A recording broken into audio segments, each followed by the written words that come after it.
આજથી થોડાક દિવસ પહેલા આમ આદમી પાર્ટીના નેતા હરેશ સાવલિયા અને તેમના સાથી કાર્યકરો સામે એટ્રોસિટી તેમજ છેડતી સહિત અલગ અલગ કલમો હેઠળ વિસાવદર પોલીસ સ્ટેશન ખાતે ફરિયાદ નોંધાઈ હતી।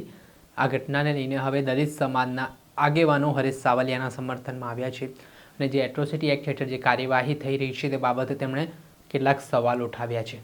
શું કહી રહ્યા છે આ મામલે દલિત સમાજના આગેવાનો? જિલ્લા કલેક્ટરને આવેદનપત્ર પાઠવીને તેમણે શું માંગ કરી છે, વિગતે વાત કરીએ।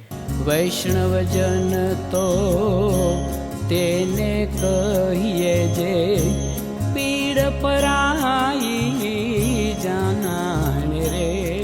નમસ્કાર દર્શક મિત્રો, નવજીવન ન્યૂઝમાં આપનું સ્વાગત છે। હું છું ફૈઝાન। આજથી થોડાક દિવસ પહેલાં જૂનાગઢ જિલ્લાના વિસાવદર ખાતે જે મગફળી કેન્દ્ર આવેલા છે ત્યાં ખેડૂતો દ્વારા એવી રજૂઆત આમ આદમી પાર્ટીના નેતાઓને કરવામાં આવી કે ત્યાં કેટલાક લોકો તેમને ડરાવી ધમકાવી રહ્યા છે। આ મામલે આમ આદમી પાર્ટીના નેતા હરેશ સાવલિયા અને તેમની ટીમ ત્યાં પહોંચી હતી ત્યારે હરેશ સાવલિયા પર આરોપ લાગ્યા કે તેમણે મજૂરને માર માર્યો, જાતિ વિષયક શબ્દો કહ્યા। એટલું જ એક મહિલા પણ વચ્ચે પડ્યા હતા, તેમને પણ છેડતી કરી હોય તેવા આક્ષેપો સામે આવ્યા અને આ ઘટના બાદ વિસાવદર પોલીસ સ્ટેશન ખાતે હરેશ સાવલિયા અને તેમના સાથી કાર્યકરો સામે છેડતી તેમજ એટ્રોસિટી સહિત અલગ અલગ કલમો હેઠળ ગુનો નોંધવામાં આવ્યો છે। આ ઘટના બાદ આમ આદમી પાર્ટીના નેતાઓ અને કાર્યકરોમાં ભારે આક્રોશ ફાટી નીકળ્યો છે। આને લઈને હવે દલિત સમાજ પણ મેદાને આવ્યું છે। આજે જૂનાગઢ જિલ્લા કલેક્ટર અને જૂનાગઢ જિલ્લા પોલીસ વડાને દલિત સમાજના આગેવાનો દ્વારા જે એટ્રોસિટી એક્ટ અંતર્ગત જે કાર્યવાહી થઈ રહી છે તે બાબતને લઈને રજૂઆત કરી છે। સાથે જ તેમણે કહ્યું છે કે જે આખો મામલો છે તે મગફળી કેન્દ્રો પર થયો, તેમાં જે મજૂર છે ત્યારે આપ નેતાને ખબર નહોતી કે એ આદિવાસી સમાજમાંથી આવે છે, પણ જે આ એટ્રોસિટી એક્ટ હેઠળ તમે સામે કાર્યવાહી થઈ છે અને પોલીસ જે રસ્તાથી લઈને સંજ્ઞાન ગંભીરતાથી લઈને કાર્યવાહી કરી રહી છે તે બાબતે દલિત સમાજના આગેવાનોએ સવાલ ઉઠાવ્યા છે। તેમણે કહ્યું છે કે અગાઉ પણ કેટલા એટ્રોસિટી એક્ટના ગુનાઓ સામે આવતા હોય છે, અનેક રજૂઆતો કરવામાં આવતી હોય છે, છતાં પોલીસ ત્યારે તે કેસમાં એ પ્રકારની ગંભીરતા લઈને કાર્યવાહી નથી કરતી। પણ અત્યારે આપ નેતા સામે જે કાર્યવાહી થઈ રહી છે તે મામલે દલિત સમાજના આગેવાનોએ શું કહ્યું તેમને સાંભળો। હું આમ આદમી પાર્ટી જિલ્લા પ્રમુખ એસી વિંગ ધીરુભાઈ ગોહેલ। આજે અમે કલેક્ટર સાહેબને આવેદનપત્ર દેવા આવ્યા છે કે કાલે વિસાવદરમાં અમારા આમ આદમી પાર્ટીના જિલ્લા પ્રમુખ હરેશ સાવલિયા સાહેબની માથે જે ખોટી ફરિયાદ થઈ છે એ અનુસંધાને અમે આજે આવેદન કલેક્ટર સાહેબને દેવા આવ્યા છે અને ખરેખર બિલકુલ તદ્દન ખોટી છે। 4-5 દિવસથી તો અમારા ધારાસભ્યજી ગોપાલ ઇટાલિયા એ પણ અવારનવાર પ્રશાસનને અગવા કરેલા, પણ તોય કોઈ કાર્ય કર્યું નથી। કાલે છેલ્લે અમુક ખેડૂતને લઈ અને હરેશ સાવલિયા સાથે રહીને જે કડદાકાંડ થતું હતું ત્યાં રૂબરૂ ગયા તો ત્યાં આ તાનાશાહી સરકાર, ભાજપ સરકાર તરફથી કોઈ એક લેડીઝનો ઉપયોગ કરી અને ખોટી એટ્રોસિટી કરેલી છે।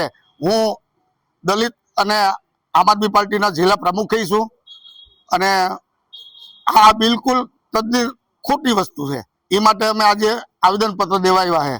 મનસુખભાઈ વાઘેલા, આમ આદમી પાર્ટી કાર્યકર્તા।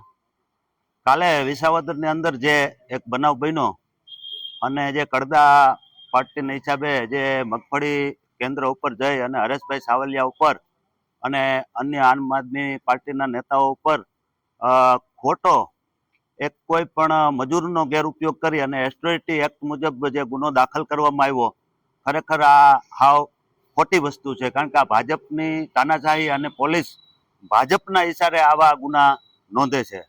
ખરેખર અનુસૂચિત જાતિની અંદર જ્યારે જ્યારે સત્ય એટ્રોસિટી થાય છે ત્યારે અનુસૂચિત જાતિ સમાજના અહીંયા આવેદનો પત્ર આપી કલેક્ટર એસપીને જ્યારે રજૂઆતો કરીએ છીએ ત્યારે પણ આ એટ્રોસિટી એક્ટ મુજબ તપાસનો વિષય છે એવું પોલીસ દ્વારા કહેવામાં આવે છે અને ગુનો દાખલ કરતા નથી। પરંતુ આવા એક ઈશારાથી તાત્કાલિક ગુનો પણ દાખલ થઈ ગયો, તાત્કાલિક ધરપકડ પણ થઈ ગઈ। જ્યારે અમે સત્ય આવો અનુસૂચિત જાતિ એટ્રોસિટી અન્ય અત્યાચારના કેસ થાય છે ત્યારે રજૂઆતો હોવા છતાં પોલીસ એની ધરપકડ કરતી નથી, એટ્રોસિટી એક્ટ મુજબ ગુનો દાખલ પણ કરતી નથી।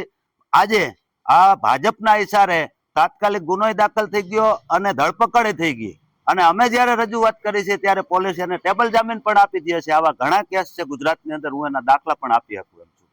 એટલે અમારું એ કહેવાનું થાય છે કે આ એટ્રોસિટી એક્ટનો દુરુપયોગ કરી ભાજપ સરકાર અને જે આમ આદમી પાર્ટીના નેતાઓને ખોટી રીતે હેરાન કરવાનું એક ષડયંત્ર છે. એના માટે આજે અમે કલેક્ટર અને એસપી સાહેબને આવેદનપત્ર આપી અને રજૂઆત કરી છે. ખરેખર અમારા આ કાયદાનો દુરુપયોગ ન થાય એ માટે સરકારશ્રીને ધ્યાન દોરીએ છીએ.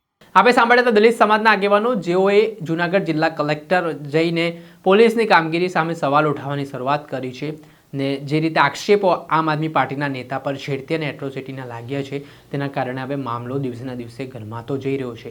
ત્યારે આગામી સમયમાં કઈ રીતની પરિસ્થિતિ જોવા મળે છે તે જોવું રહ્યું. દર્શક મિત્ર, આવા જ નવા વિડીયો સાથે આપને માહિતગાર કરતા રહીશું, એટલે નવજીવન ન્યૂઝ જોતા રહો.